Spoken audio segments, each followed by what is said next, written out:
are back.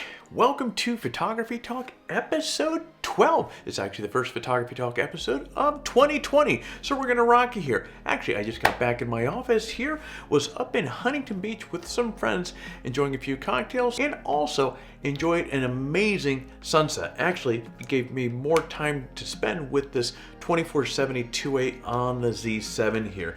Guys, what an amazing evening. And the more time I spend with this lens, I'm loving it more and more. Speaking of Nikon, Nikon will officially announce the D780 at CES on January 7th, just a few days from now. Not only that, but Nikon Rumors has published a list of specs for the upcoming camera. Starting off with a 24 megapixel back-illuminated sensor, improved low light shooting, an upgraded image processor, dual UHS 2 SD card slots, 4K video at 30p, Wi-Fi, and Bluetooth. Additionally, rumors are swirling that the camera will offer two different shooting modes. In the first mode, the camera will use the same 51-point autofocus system that's in the D7500.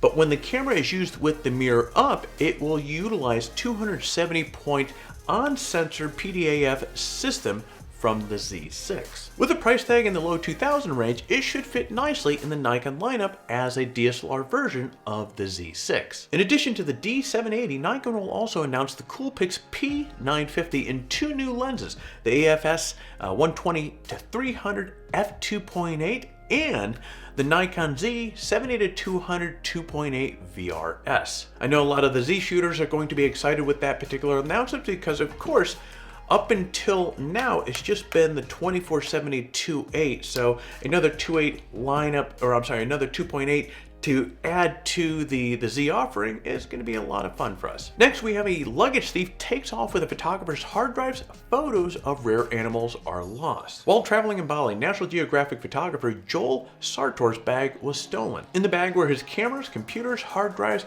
so the thief took off with a ton of stuff. The hard drives that were in the bag had images of a 3-week excursion in which Joel photographed some of the rarest animals on the planet.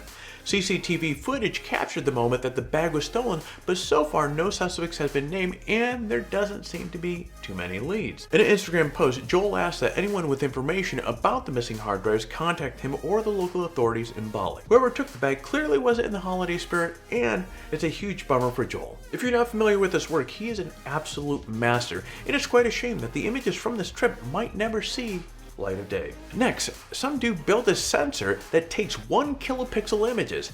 Now, if you like to build things or see things being built, you should follow Sean Hodgins. Hodgins makes some interesting things, the latest which is a 1 kilopixel image sensor. Yes, you heard me right, a 1 kilopixel sensor. As he notes in the video, the process of making the sensor is time-consuming and expensive, but it's a fun challenge and it's a great way to learn how sensors work. To make the sensor, he bought an image sensor circuit board with 32 by 32 photocells, which ends up being slightly more than 1000 pixels.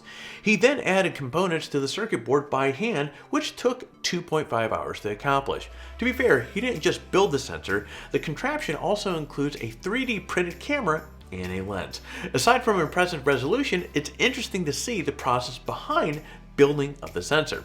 Head over to his channel, the link will be in the description below, and check this thing out for yourself. This new game app randomly selects a photo from your camera roll and shares it with other players.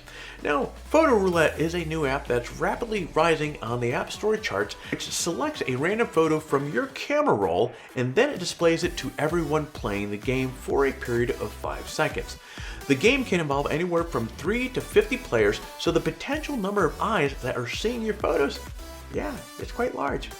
Once the photo is displayed, all the players in the group are given a choice of 4 names. Everyone has to guess whose photo was displayed. The game goes on for 15 rounds, and whoever has the most points at the end wins. Simple enough. Granted, if you have photos on your phone that you don't want to share with complete strangers, guys, this game is not for you. Now, there are obvious, very legitimate privacy concerns with this game, though its creators say it's intended to be played with friends and family and that they have multiple measures in place to ensure player safety. If you want to give it a try, check out the description below for links to the App Store and Google Play. Next, is Canon working on a mirrorless DSLR hybrid? Rumor has it that Canon is developing a camera that has a EOS R body but will accommodate EF and RF lenses. Canon Watch reports that the camera might have a movable sensor and a hybrid lens mount that fits both lenses. The camera would evidently be in the same class as a professional grade EOS 1DX, so if this thing becomes a reality, it will no doubt be very capable and be very expensive. My question is this: how will Canon fit a movable sensor, a mirror, and all the other components to make this thing work in a small EOS R body? Additionally, will anyone even want a hybrid camera like this when you can just use a lens adapter to make your old EF lenses work with your EOS R camera? What do you guys think? Is this a stupid idea or genius? Leave a comment below. Well, there you go, guys. A short week with Photography Talk, episode number 12. If you found this video to be helpful, hit the like button down below. If you are currently not subscribed, hit the subscribe button. While at it, hit the bell to be notified as we come out with new videos.